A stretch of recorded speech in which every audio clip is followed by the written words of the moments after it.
Итак, это его святейшество Ниранджана Свами, один из лидеров духовного общества ИСКОН.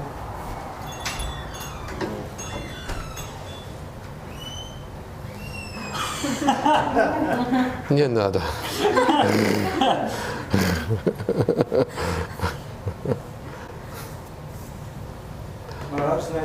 Как мы начинаем? You can to start some chanting. I will prepare my guitar and we can to start chanting.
Krishna, Hare Hare,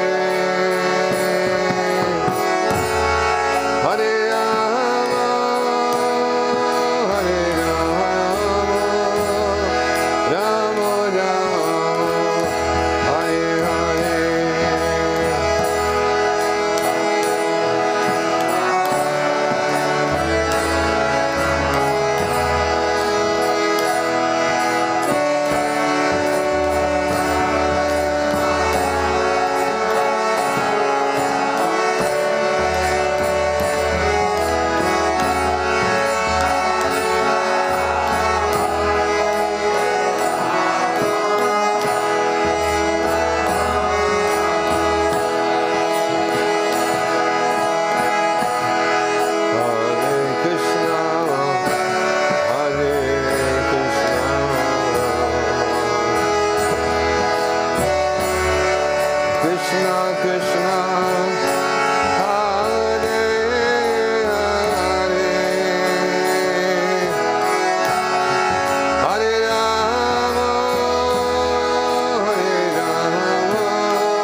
Namo Vishnu Padaya Krishna Prasthaya Bhutale Shrimati Bhakti Vedanta Swami Namane Namaste Saraswati Devi Gaurachaya Vastu Chari.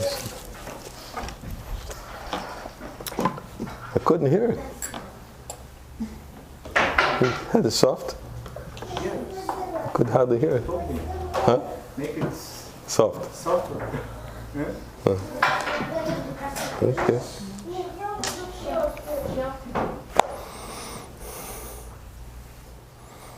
So, to whom am I speaking? Actually, spoke Russian-speaking devotees. Oh, Russian-speaking devotees. Uh-huh.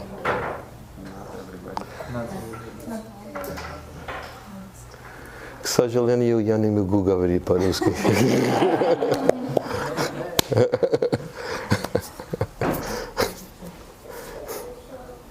Чуть-чуть. Но трудно говорить. Я понимаю, иногда.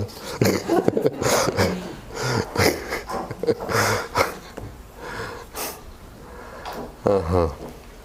Okay. Oops, I forgot to turn this off.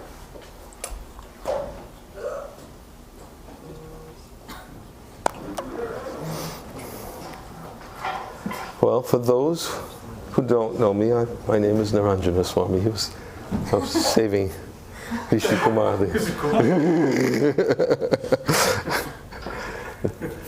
Difficulties in giving the introduction. And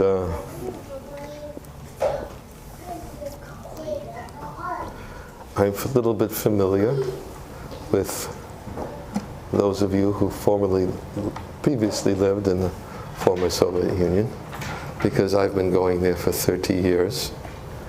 And I started going about 30 years ago. I visited Moscow, Leningrad, Kiev, Almaty, Almata then, Novosibirsk, and a few other cities.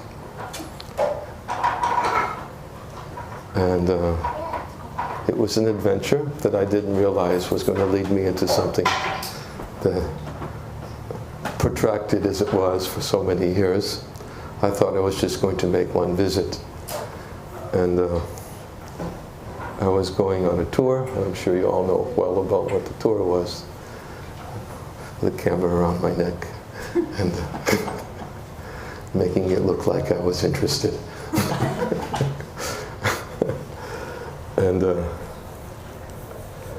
And then I would have to go with a group of tourists from America.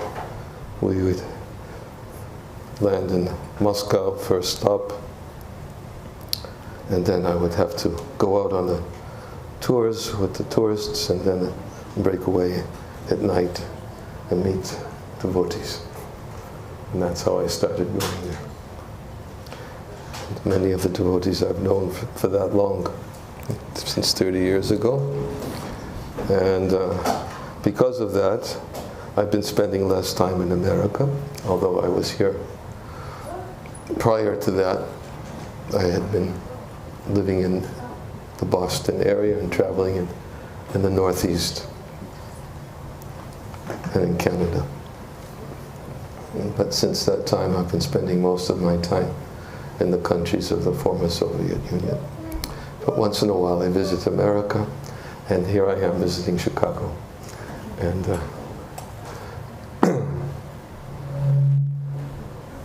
come to speak to you this evening. I was going to read a little something and maybe speak a little bit. It's a topic. Any of you there last night at the temple? What? Yes? No? Yes, you were. Okay. There was a question at the end. It was in relationship to how is a devotee friendly towards all living entities. And the person who was asking the question was asking for clarification. What does it mean to be friendly towards all living entities? It's not such an easy thing to do. Of course, Krishna says in the Bhagavad Gita, the 5th chapter, that he is Bhoktaram Jagatapasam Sarva Loka Maheshwaram Suhridam Sarva Bhutanam Yatramam Shantam Mishyati. He says that he's Suhridam Sarva Bhutanam. He's friendly towards all living entities. He can be friendly towards all living entities, and as we were speaking about last night, because Krishna is everyone's well-wisher, and Krishna doesn't need anything from anyone. And because he doesn't need anything from anyone, although he doesn't need anything, he says that if somebody offers me something with love, I'm very eager to accept it. Patram pushpam palam toyam yome bhaktya parayachati. He says if a devotee offers me a leaf, a flower, fruit, or water with love, I will accept it. Now, of course, if we have a little understanding of Krishna, who is Krishna, and Krishna says he's Bhoktaram Jagatapasam. He's the Supreme Lord of all sacrifices and austerities, Sarva Loka Maheshwaram. He's the Supreme Lord of all the planets and the demigods. So, Krishna being the Lord of everything, the origin of everything, both material and spiritual. And not only he is the Lord, he is the creator, the maintainer, and the enjoyer. And proprietor. Therefore, why would he need a fruit, us to offer him a fruit, or a flower, or water? Obviously, he doesn't need the offering because it's already his. And because it's already his, when a devotee or anyone offers it with love, it's not the leaf that attracts him. It's not the flower, it's not the fruit, but what attracts him is the love, the intent, the purpose, the motive. Krishna is very much attracted by love, and in many places he explains how he is attracted by love and how anything else cannot attract him. What attracts him is when a person actually has love for him. There is a story in the Srimad Bhagavatam, and I'll get to the verse that I was going to speak to, but I'm going to introduce it a little bit. It's a story from the Srimad Bhagavatam. It's a story of Maharaj Ambarish, who had love for Krishna. He was a great devotee of Krishna. And the characteristic of Maharaj Ambarish is that although he was a king, he was always absorbed in service to the Lord. And therefore, he was engaging all of his senses fully, exclusively in Krishna's service. His eyes he would use for beholding the beautiful form of the deity. His hands he would use for cleansing the temple of the Lord. His legs he would use, and his feet he would use for walking to the temple of the Lord. His ears he would use for hearing the glories of the Lord. His nose he would use for smelling the tulsi, which has been offered to Krishna. In this way, he was described as the great devotee because all his mind and his senses were fully engaged in Krishna's service. And Srila Rupa Goswami, he says in the Bhakti Rasamrita Sindhu, Iha yasya hariyadasya kamana manasagara, that for a person who's always absorbed in his mind, his body, and his words in the service of Krishna, he is already a liberated soul, even though he's still within the body. So Maharaj Ambarish was such a personality. And he was performing a fast, and as we know the story, for those of you who have heard it before, I'll just briefly summarize it. He had to break his fast at a certain time, and he had been fasting continuously for a long time. And when the appropriate time to break the fast came, he happened to be visited by one Nirvasa Muni, who is a great sage. And Nirvasa Muni was accompanied with his followers. And Nirvasa Muni came to the palace of Maharaja Ambarish, and he wanted to take first a bath, and then he would come and be received by the king. But when he went to take his bath, it was exactly the time he was supposed to break his fast. So he consulted with the learned Brahmanas and said, what should I do? It's not appropriate for a host to eat before his guest. But at the same time, if I don't break my fast at this time, then my fasting will be rendered null and void. So please advise me. And the Brahmanas advised him that if you drink a little water, then it will be considered both fasting and not fasting. Even sometimes when we perform an Ekadasi Vrata, when we're fasting on Ekadasi, we may still take water and it's considered not breaking fast, unless it's a Nirjal Ekadasi. So he took a little water, and then when Durvasa Muni returned from taking his bath, he could immediately, because he was an ascetic, mystic, and he immediately knew that Maharaja Ambarish had taken some water. And he became very disturbed. How is it possible? What kind of a king are you? You're dressed as a saintly king, but actually you're a pretender. You have not properly received your guest. You've eaten before him. And he became so angry that he wanted to punish him, and he invoked the presence of a very fiery demon by mantra to punish Maharaja Ambarish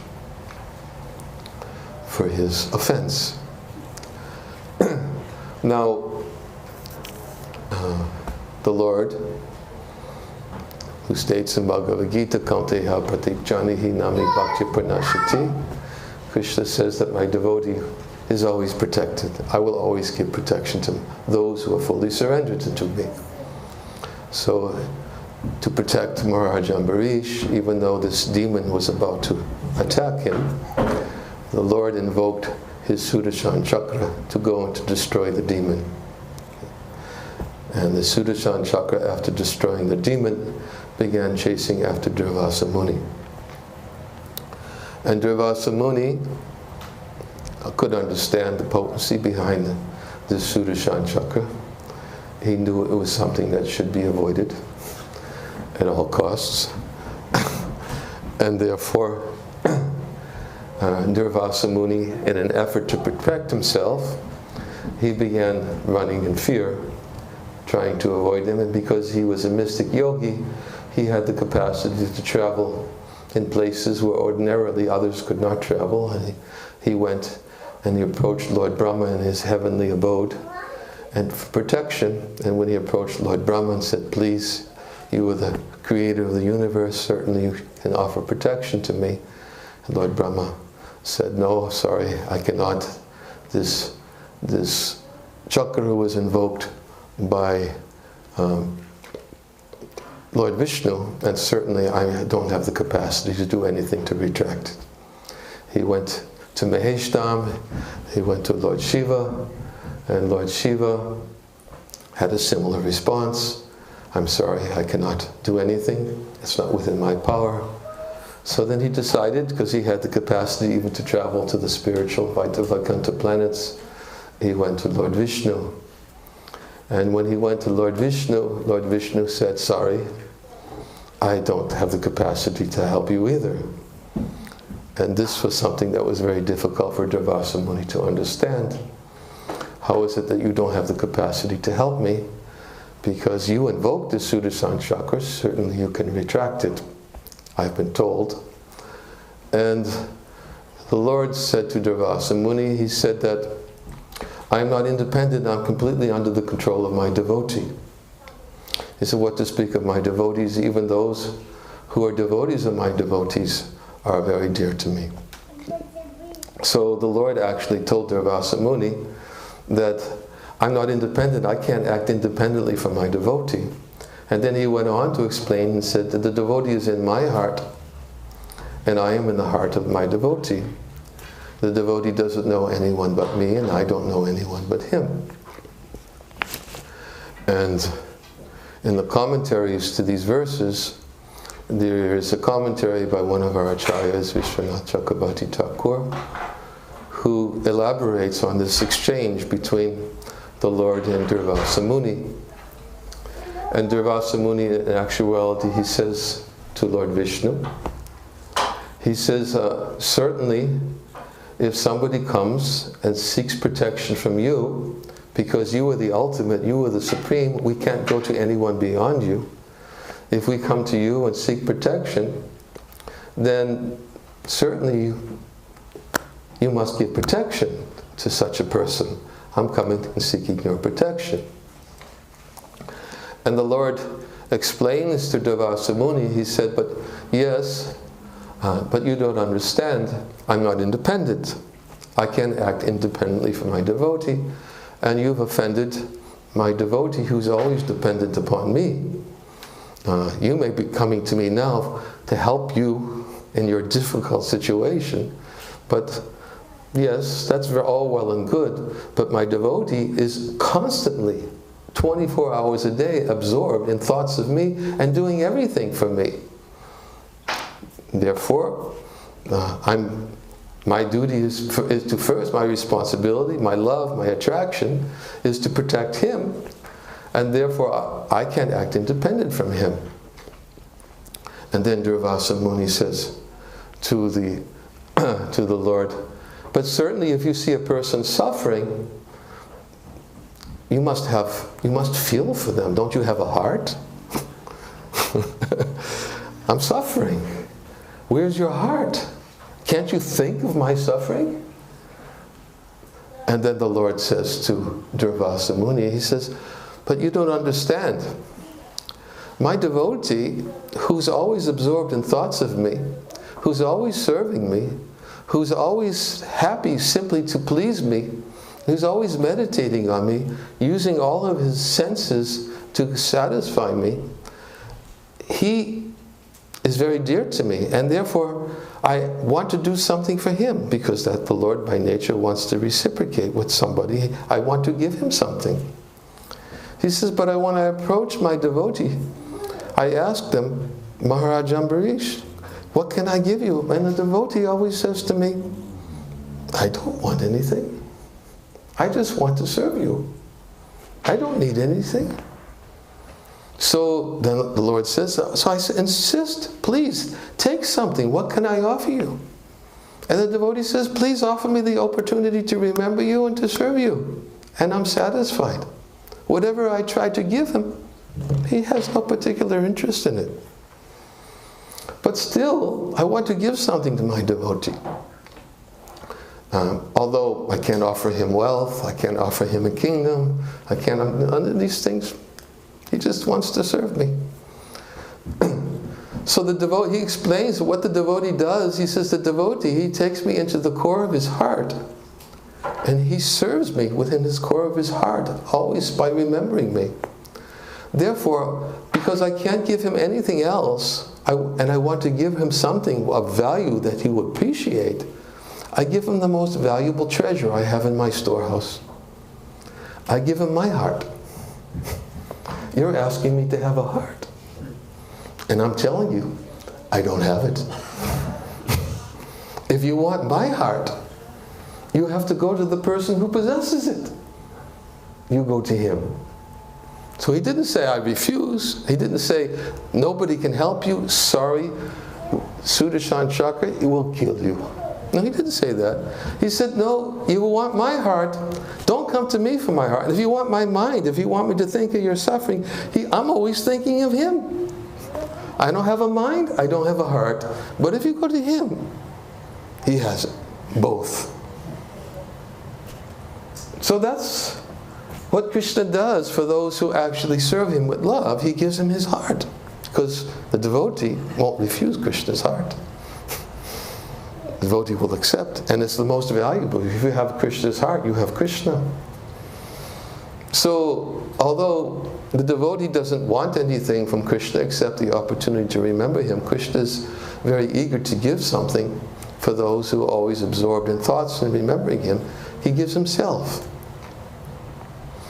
So that is Krishna.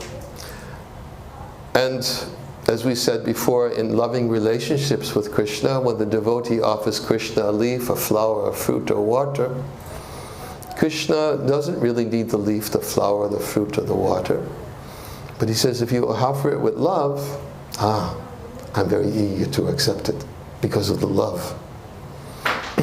So a loving relationships on the transcendental platform, on the spiritual platform, they're of this nature.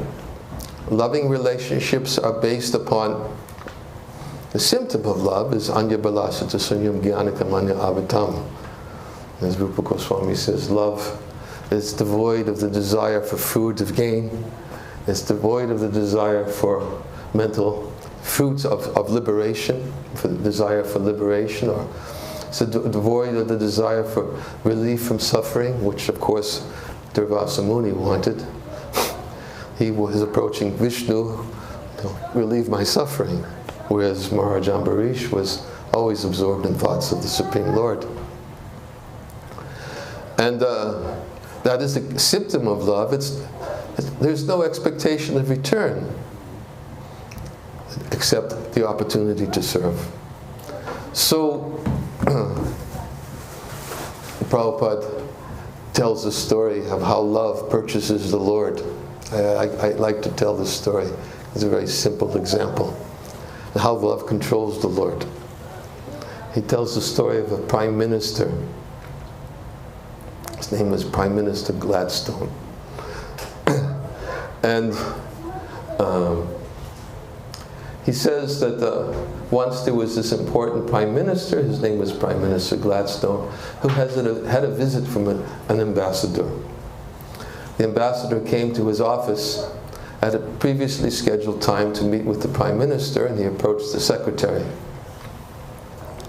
And he said to the secretary, my name is so-and-so. I don't know what the ambassador's name was. I'm here to see the Prime Minister.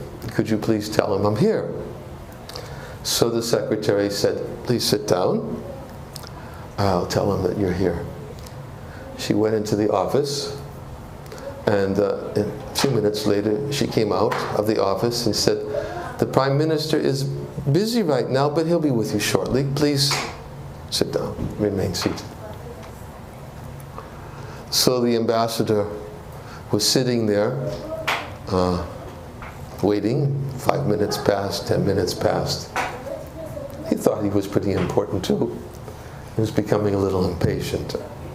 And he noticed that when the secretary left the Prime Minister's office, he noticed that the door was a little bit open. So he saw the secretary was busy, so he decided, what's so important that he's keeping me waiting for so long? So he decided to peek in and looked in the door, and he saw that the Prime Minister was on the floor on his hands and knees. And his grandson was on his back riding him like a horse. And whenever his grandson would kick him, the Prime Minister would immediately jump up and move quickly. And this way, he was enjoying with his grandson. And was controlled by his grandson. So this is what was so important to him. And Prabhupada used this example and says, this is just like Krishna. Krishna is absorbed. Well, he has nothing to do. He says, Namam karmani bhutani name kamapales biham itimam yobijanati kamabhyanasa bhajate. He says, there's no work that affects me, nor do I aspire for the fruits of my work. And anyone who knows this in truth about me, he'll also not become entangled. He has nothing he has to do. And although he has nothing he has to do, still, he does a lot. But what does he do? Now, I oftentimes ask the question to my audience that if you had nothing you had to do, Nothing you had. We have a lot of things we have to do. I'm sure a lot of you have to go to work, you have to get up early in the morning. There's a lot of bodily demands you have to take care of. We have to eat. We have other people we are obliged to, and if we don't fulfill our obligations to them, especially if we don't pay the rent, and we say, sorry, I'm not going to pay the rent, and you may not be able to stay there for so long. Many things you have to do. If you don't do, there'll be consequences. In most cases, serious consequences. But Krishna says there's nothing I have to do. That's Krishna. He doesn't have to do anything. So, he said, nor do I aspire for the fruits. So, because Krishna has nothing that he has to do, then he simply enjoys. He's the supreme enjoyer. He's Parama Purusha. So if we had nothing we had to do, what would we do? How? We would do what we wanted to do. Right? Don't some of you have a list? Keep a list? Huh? You know, we all keep a little list. You know, oh, when vacation comes, I really want to go to this place, or on the weekend, I'd like to get a little time. I got to do a little shopping, and I'll go to this place. But I can't do it now because I get home from work too late, and I have to cook dinner for my husband. So many things I have to do. So you write down your little list of things that you want to do when it's the time to do it. But now, take all those things away. What would you do? You would probably go to your list and do all the things you wanted to do, and then you think, wow, I can really make a pretty big list here. Because I don't have to do anything. And there'll be no consequences. No consequences. Nice, isn't it? Be nice. Krishna's like that. But Krishna says anyone who knows about that I'm like that, he can enjoy the same. He can have it, he can also experience the same. Just by knowing that. He says, Janma kama cha medavyam evan yoveti tatvata. Anyone who knows the transcendental nature of my appearance in this world, and my janma, and karma, my activities, he doesn't have to take birth again. Change my eternal abode. Just simply by knowing. Why does he come? Why does he come? Does he come to collect servants? He doesn't need servants. He doesn't come to collect servants. He doesn't come to collect the offerings from his devotees because he needs them. He comes to reciprocate love with his devotees. Paratanaya sananam vinashayacha duskritam dharma sangstapanataya sambhavam yuge yuge.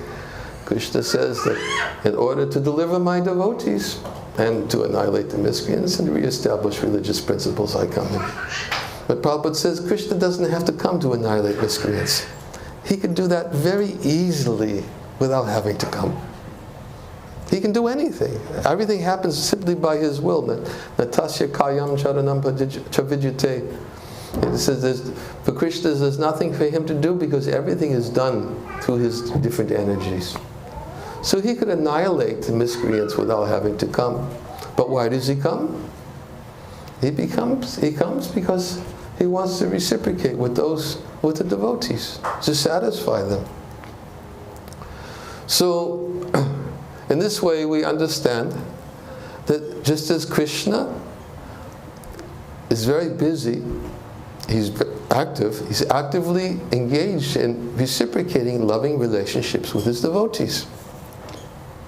Those who love him, who have unmotivated love for him, and have pretty deep affection for him, and who serve him, then Krishna reciprocates by serving them. Just as Prime Minister Gladstone has had his grandson on his back, and his grandson was kicking him, although certainly he's not a horse, but he was becoming just like a horse to satisfy his grandson.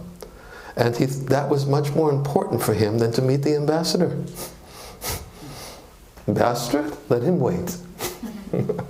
Let him wait. My grandson is with me. Therefore he's bound by that love. So in the same way, Krishna is enjoying with his devotee. He's bound by the love of his devotees. Therefore he says, I'm always thinking of my devotees. Devotees are always in my heart. I am always in the heart of my devotees. The devotees don't think of anyone but me, and I don't think of anyone but them. This is Krishna. And Krishna, because he is Aham Bija Pratapita, he is the seed-giving father of all living beings. He has a relationship with everyone. And not only that, but Krishna can, because he's situated within everyone's hearts. Savasya Chahum Hini Sadavishto Mattaksmita Jnanam Apohanam Cha. I'm situated within everyone's heart, and from me come knowledge, remembrance, and forgetfulness. Because he's there within everyone's heart, he knows exactly what is situated within the heart of the devotee. What is the devotee thinking? He knows that if the devotee wants to please him, and he's very eager to accept that love, and therefore Krishna reciprocates by giving himself. He gives himself. He gives his heart. So that is the nature of loving relationships between the Lord and the devotees. We introduced that just to help us understand what are the characteristics or symptoms of love. Excuse me. What's the schedule? We can speak to the 8:30. And after it, I want to ask you if you have some power Excuse me? to make some more kirtan. Kirtan. Yes. After 8:30, it's possible? It's possible.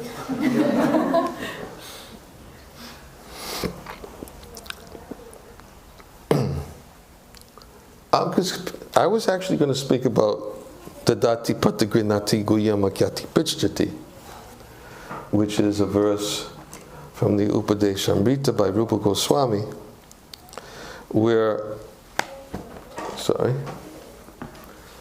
Rupa Goswami talks about loving relationships between devotees. Not only should there be loving relationships between the devotee and the Lord, but actually our previous acharyas have given us an indication of that, how devotees can have loving exchanges in a similar way. Everybody is looking for loving exchanges. Relationships are something which is very important.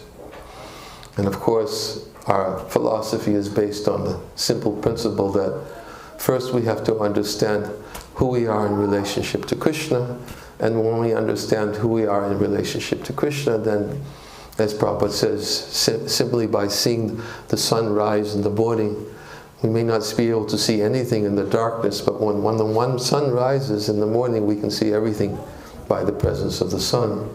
So in the same way, when we understand who is Krishna and our relationship with him, then we can also understand our relationship with others, with other living beings, and how to be properly friendly towards all living beings, which we introduced as the question that was asked last night, how to be friendly towards all living beings.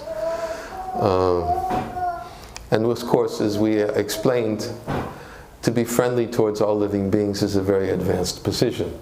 And that verse was specifically speaking about those who are on a very elevated platform of devotional service, of bhakti. And we cannot imitate that platform. But still we can be friendly by understanding what is it we can do best, by understanding what we can do best to serve them. And therefore we explained that the devotee, the second-class devotee, he makes distinctions. The second-class devotee, he has love for the Supreme Lord. He has friendly relationships with devotees. For those who are misled, but are not envious of Krishna, but are misled and are innocent, the devotee tries to serve them by enlightening them and helping them to understand who is Krishna and what is their relationship with them. Just as the verse in the Ishopanishad states that one who sees all living entities as spiritual sparks in quality one with the Lord is a true knower of things. what then can be illusion or anxiety for him? Or as Krishna says in Bhagavad Gita, Vijavanaya Sampane Brahmane Gavahastini Sunichaiva Svapakicha Pandita Samadarshana, that the humble sage, by virtue of true wisdom, sees the gentle and learned Brahmin, the elephant, the cow, the dog, and the dog eater. He sees them all with equal vision. He's Samadarshana. He sees them equally. Why does he see them equally? Because he sees Supersoul. The soul and the supersoul in the heart of all living beings. So for those who are innocent and have been misled, he tries to help them by telling them who is their best friend, who is Krishna. And for those who are outright atheistic, who are very bent on decrying the existence of the Supreme, and who are not interested in hearing anything about the Supreme, then the recommendation which is given in the scripture is upeksha. A devotee, he neglects them. Although he neglects them, he's still merciful to them. The reason why he neglects them, he knows that because if he tries to convince them, and they don't want to be convinced, they'll only end up criticizing and blaspheming Krishna, and they'll become even more degraded. Therefore, for their benefit, he neglects them. But within his heart, he prays to Krishna, please help them, enlighten them. So in this way, there is distinctions or differentiations, but the point is that the verse explains that one should learn how to have friendly relationships with devotees. And Rupa Goswami says, Dadati patagrinati guyam agyati prichtati. That's the verse. Bhungte bojayate chaiva sadvidam pritilakshanam. He says, offering gifts and charity, accepting charitable gifts, revealing one's mind in confidence, inquiring confidentially, accepting prasad, and offering prasad are the 6 symptoms of love shared by one devotee and another. Purport. In this verse, Srila Rupa Goswami explains how to perform devotional activities in the association of other devotees.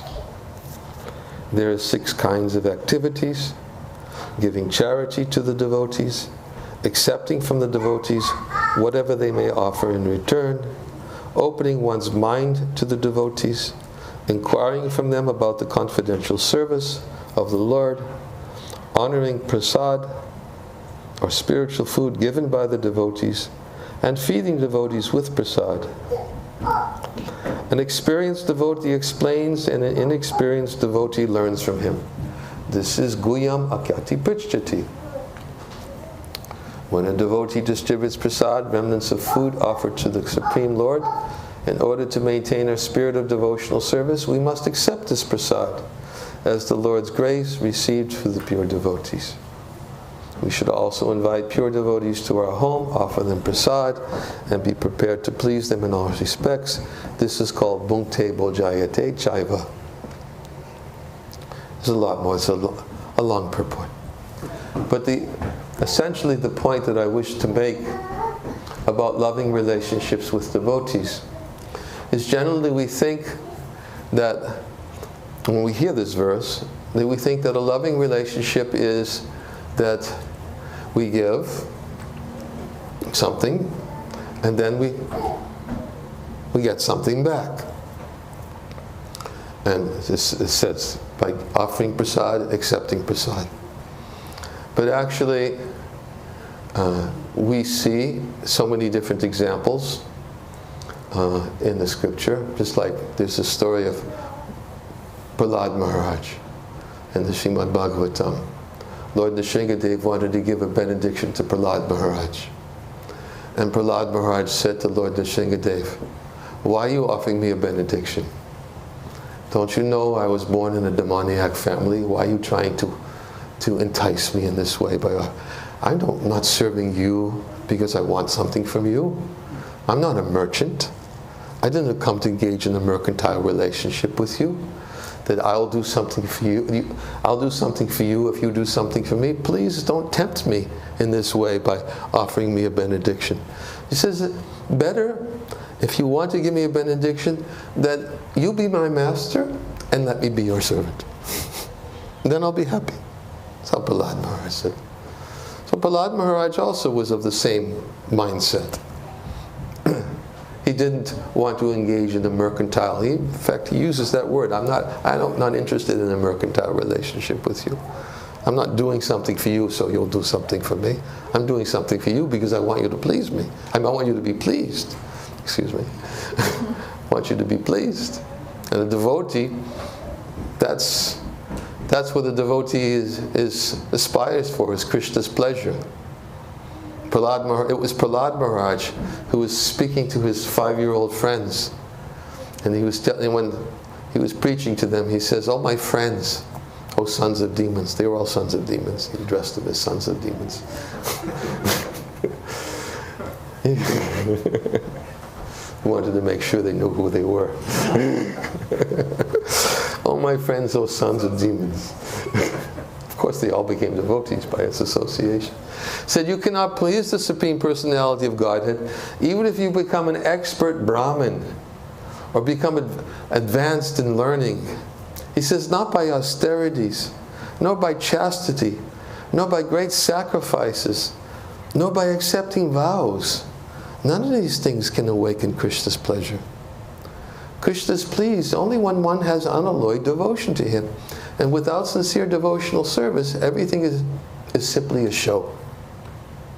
This is Prahlad Maharaj telling his friends. Why does he call it a show? The reason why he calls it a show is because Krishna only looks with his love. That's what catches his attention. When there's love, you have Krishna's attention. But if there's no love, you can't get Krishna's attention. So, and therefore Prahlad Maharaj is saying, even if you're an expert Brahmin,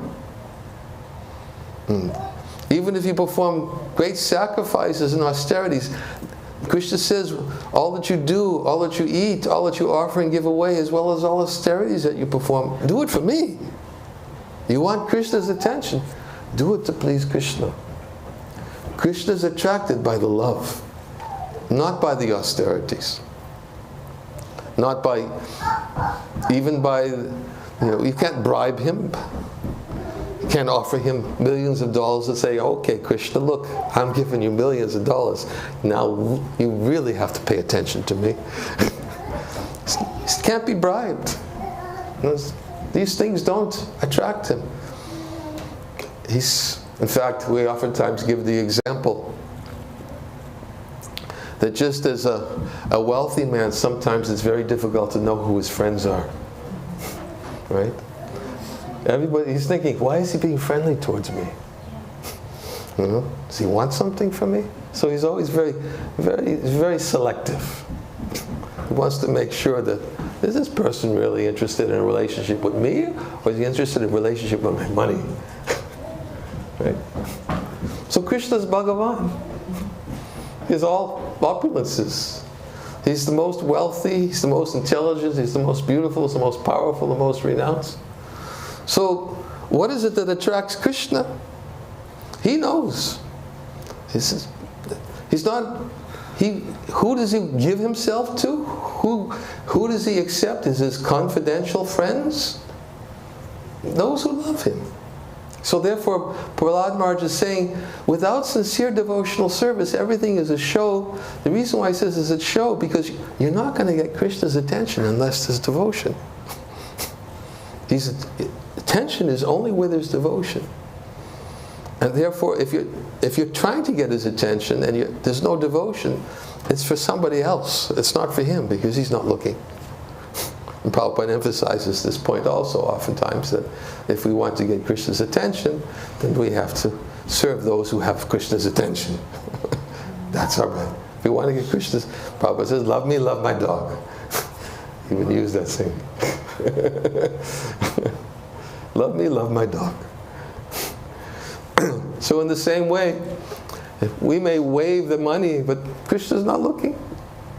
They're not looking. It's because it's not the money, it's the love. This is for you. I want to please you. I'm not expecting anything in return. This is a loving relationship. Same thing when serving devotees. When serving devotees, we serve devotees out of love. We don't serve devotees because, oh, I'm doing this for you, and therefore you should be doing this for me. Don't forget, we have an agreement. The real loving relationship comes when it's out of love. Then the devotee thinks, I don't need this. I'm satisfied in serving Krishna. I can be happy just serving Krishna. But this devotee is offering this to me out of love.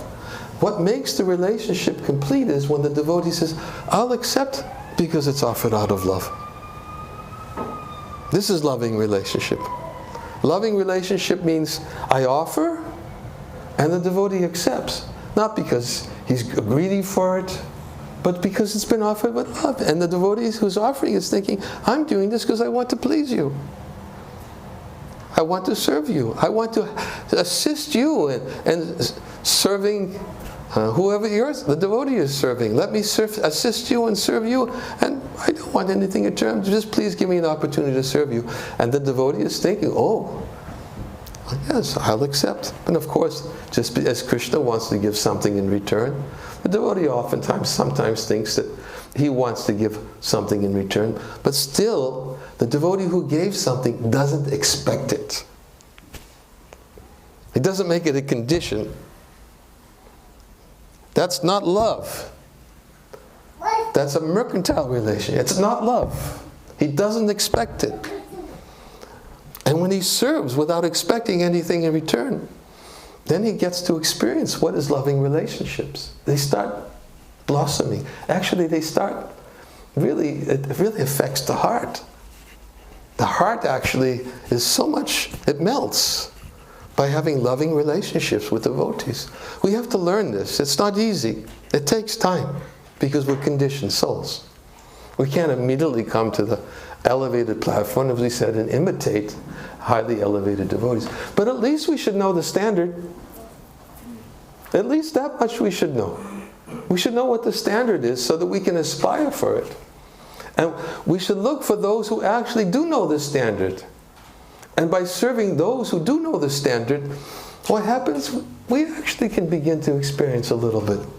Because those who do know the standard, when they know that, oh, this devotee is serving out of love, let me help him. As Prabhupada says, the inexperienced devotee inquires and the experienced devotee speaks. What does he do? He tries to help them to become Krishna conscious. He tries to help them to become advanced. He tries to help them in their devotion.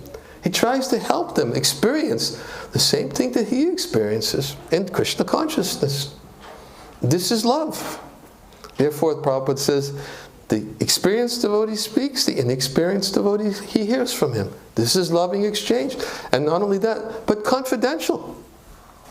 As we were saying last night, sometimes it's very hard to have confidential relationships in the current climate, social climate.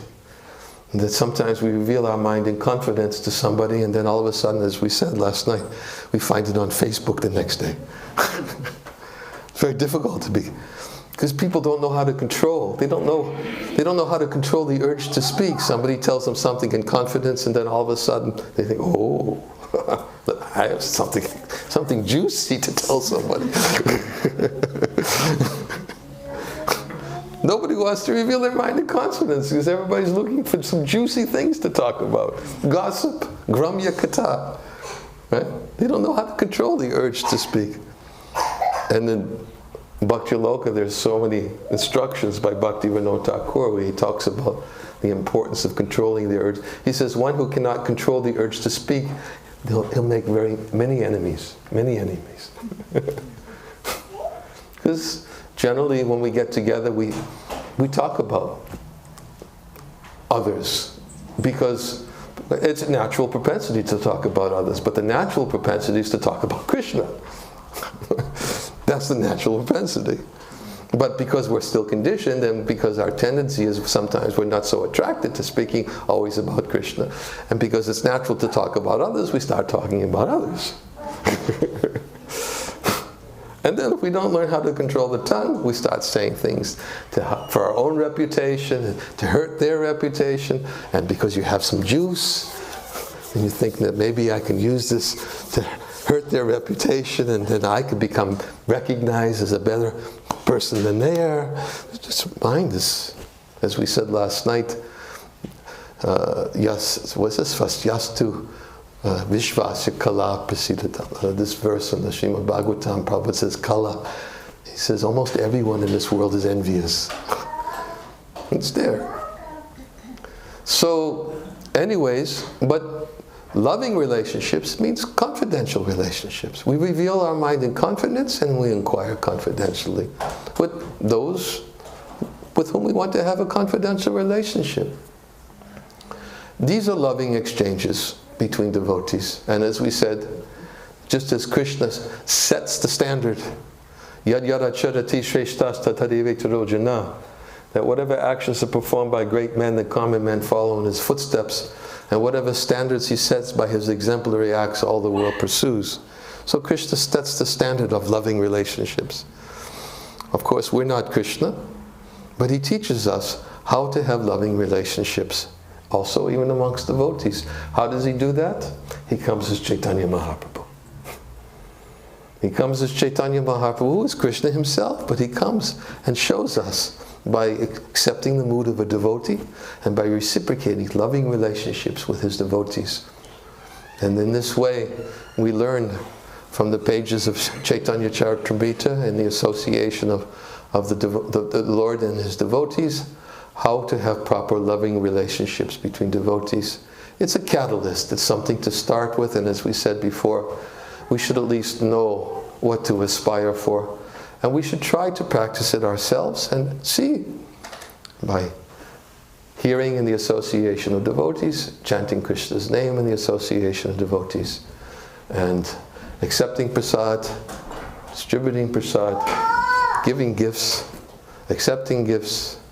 These are loving exchanges between one devotee and another. So you wanted to have kirtan by starting at 8:30. It's 8:21, so I should leave a little time. If anybody has some questions, and then we can have kirtan. Is that okay? Okay.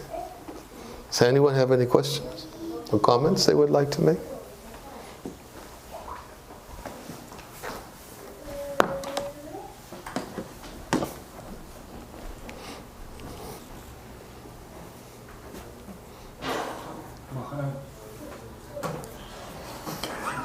Uh-oh.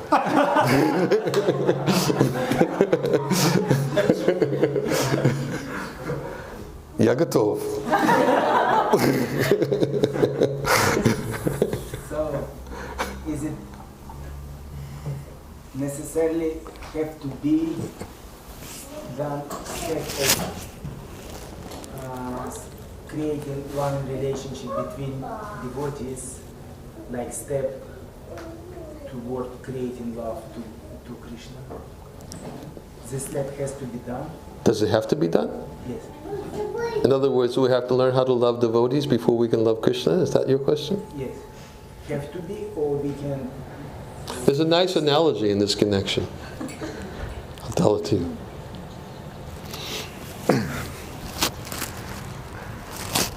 If you're off in a distance, and there's a high mountain, Mount Everest, for instance, very high mountain, okay?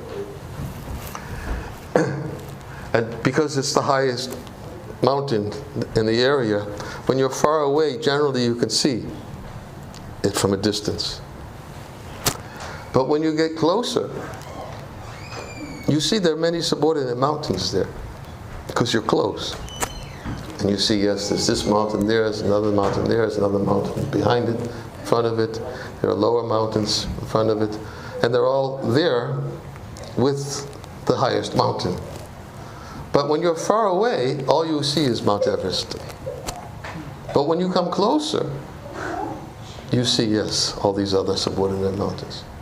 So in the same way, if all you can see is Krishna, and you can't see Krishna's devotees, it means you're very far away.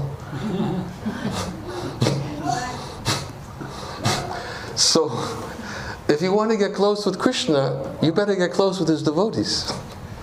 Because Krishna is always surrounded by his devotees. So, this is the best way to get close with Krishna, is learning how to become close with Krishna's devotees. So yes, we should have loving relationships with devotees. But before we can have loving relationships with everybody, like Prabhupada used to say, a servant of everyone means a servant of no one. Right? You try to serve everyone and please everyone. Right. But if you want to learn how to serve others, then first you serve those devotees who help you to understand what is love. You serve them, you learn from them, you hear from them, and you receive instructions from them. And once your heart is touched by service to them and from hearing from them, then you'll be able to see others in a different way. But if less the heart is touched through such service, it's very difficult to have loving relationships, even with others. It's not so easy. It's not so easy. We try to serve and please everybody, but if we don't know the platform is first there has to be Krishna. How to put Krishna at the center. That we have to learn from the more advanced devotees. And when we learn gradually, then we can begin to develop proper relationships with others. But we have to learn first. And the best way to learn is just like Rupa Goswami, he gives in the Upadeshamrita we just read from. He gives, what is it? I think it's verse 6. No, excuse me, it must be 5. Yes, verse 5. He says, one should mentally honor the devotee who chants the holy name of Krishna, Lord Krishna, in his mind. One should offer humble obeisances to the devotee who has undergone spiritual initiation, diksha, and is engaged in worshipping the deity. And one should associate with and faithfully serve that pure devotee who is advanced in undeviated devotional service and whose heart is completely devoid of the propensity to criticize others. Rupa Goswami makes distinctions. Doesn't say it's all one. We serve, faithfully serve, and hear from those whose heart is completely devoid of the propensity of criticizing. Those who are non-envious. And by serving them, then we become non-envious. We quoted that verse last night. Prahlad Maharaj says, may there be good fortune throughout the whole universe. May all envious persons become pacified. And he said that may all living entities become calm by practicing bhakti yoga, for by engaging in devotional service they will be able to think of each other's welfare. This is Prahlad Maharaj's prayer. He says, therefore let us all engage in the service of the Supreme Transcendence and always be absorbed in meditation on Him. Non-envious. Envious persons, they have to become pacified by devotional service.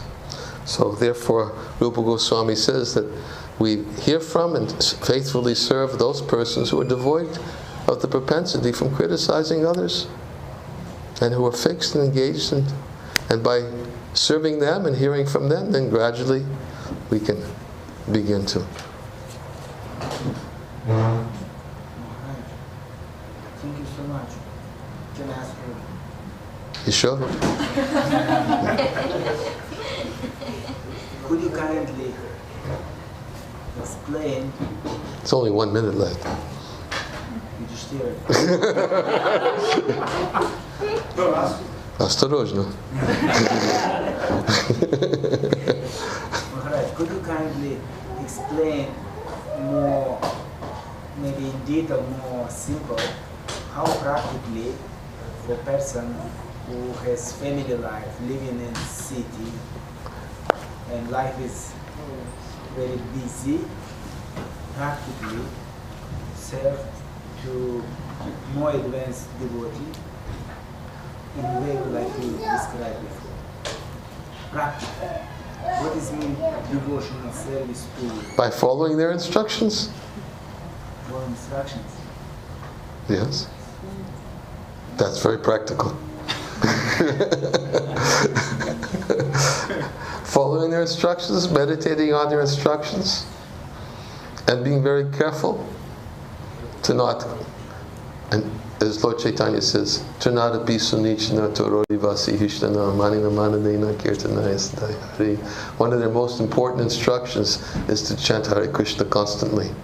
But Lord Chaitanya says if you want to chant Hare Krishna constantly, you have to be very careful to feel oneself lower than the straw on the street, devoid of all sense of false prestige, ready to offer all respect to others and never expect any respect from oneself. And that state of mind, one can serve the instructions by chanting Hare Krishna constantly. Prabhupada even said most important instruction from the spiritual master is chanting Hare Krishna. But we have to learn how to chant with the proper consciousness, and therefore Lord Chaitanya says, Janadapi sunichina torodapi suhishna manina manadena kirtanaya sadahari. Said one should thread this verse on the string of the holy name of the Lord and wear it around one's neck for constant remembrance.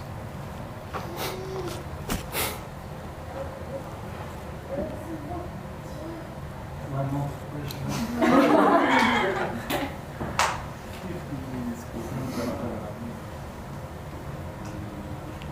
Последний вопрос. Well, maybe somebody else has a question. Give others a chance, maybe. Anybody else have a question? No? Okay. But this is the last question. I have a question. What is the difference between criticize and like distinguish like Madhyama? Discriminate. Madhyama Sakari. He is also can be like constructive. He can be what? Constructive critic. Constructive criticism. Yes. What is the difference between one and another? Because some Bhaktivinoda Thakur says that if one points out a fault in others, it's constructive if one's heart is freed from hate, envy, and malice. He should look within his own heart first to make sure that none of these qualities are there. And if they are there, then better to be quiet.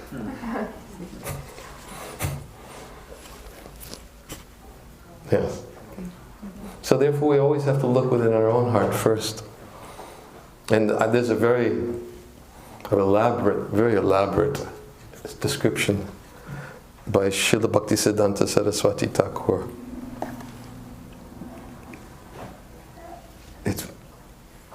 I can read it in an end. I said it's elaborate, but it's not that long. But it's really to the point. Okay.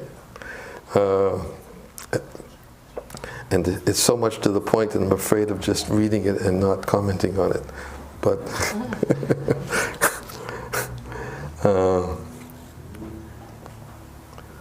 excuse me.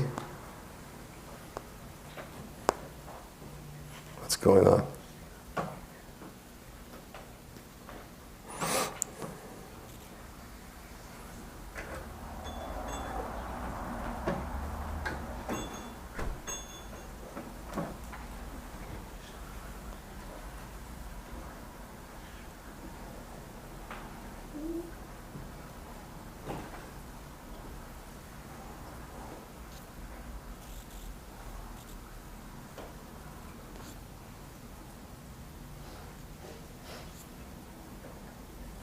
Okay, here it is.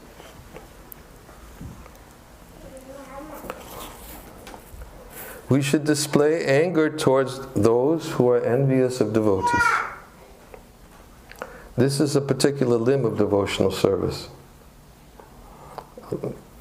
a lack of anger against blasphemers is unjustified. But we need to understand who is actually envious of devotees. Those who do not serve the Supreme Lord, the Super Soul, most blissful friend of all living entities, do not benefit themselves, but instead invite trouble by their envy of Krishna and the Vaishnavas. Such people are branded as envious, and we should not show them mercy. Show mercy means we should, if they're envious, and we should become angry towards them, especially when they're harming other devotees. These people become intoxicated by worshipping materialists. We should both ignore them and display our anger toward them. But before that, we have to see whether we ourselves are envious of devotees, whether we ourselves are actually serving Krishna. Or are we serving something else on the pretext of serving Krishna? How much are we attached to Krishna? Are we trying to enjoy the objects meant for Krishna's enjoyment? I think my enjoyment-prone material body is fiercely envious of Krishna and his devotees. Because instead of thinking constantly of Krishna's lotus feet and happiness, I am busy worrying about my own happiness, blaspheming others, and looking for faults. I do not look at myself at all. I am such an offender at the feet of devotees that I should first learn to display anger toward myself.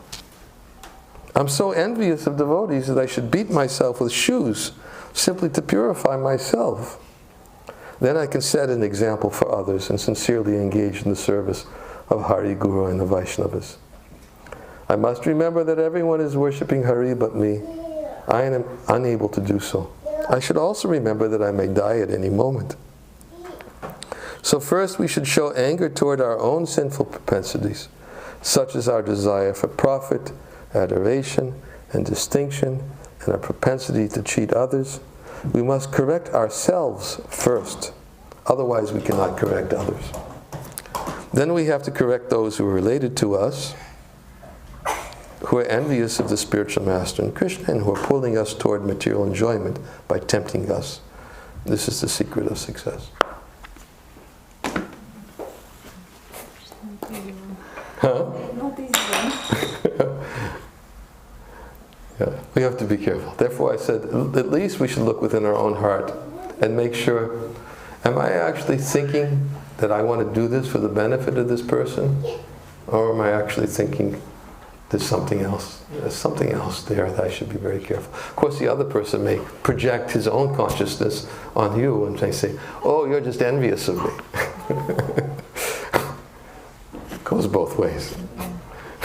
Goes both ways. They don't want it. It's called Atmavan Manyate Jagat. Atmavan Manyate Jagat means that if I wear blue glasses, tinted glasses, I see the whole world as blue. Which means that I'm envious. But if I'm envious, I think everybody else is envious. Because I'm envious. And it's much easier than to see envy in myself. It's much easier to see in others, because then I don't have to look at it in myself. This is called Atmavan Manyate Jagat.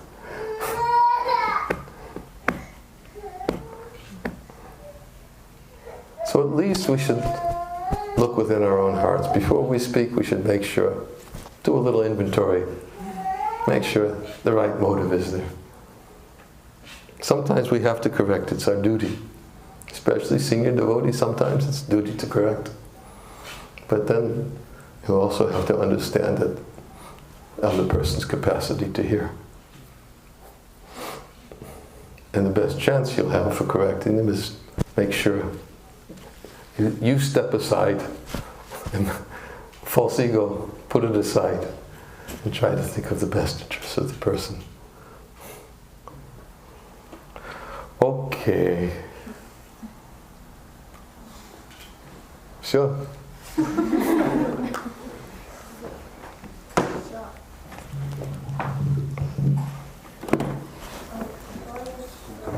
Oh.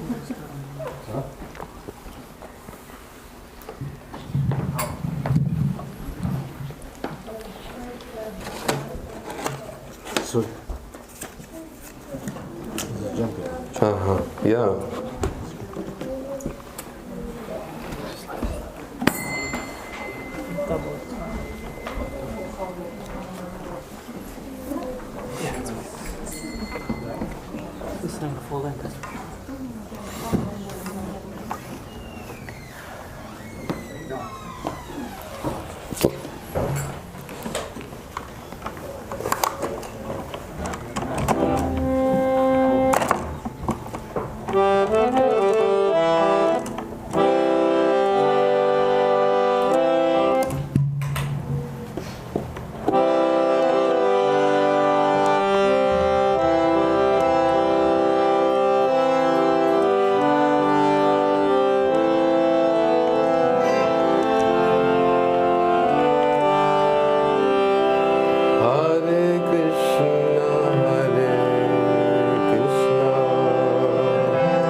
Maharaj ki!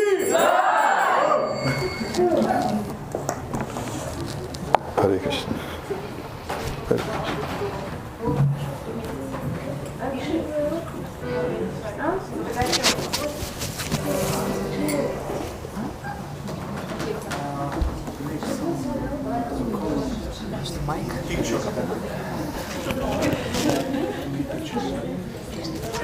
Okay. Come to Maharaj. Where? Here. It's wrong. Please come.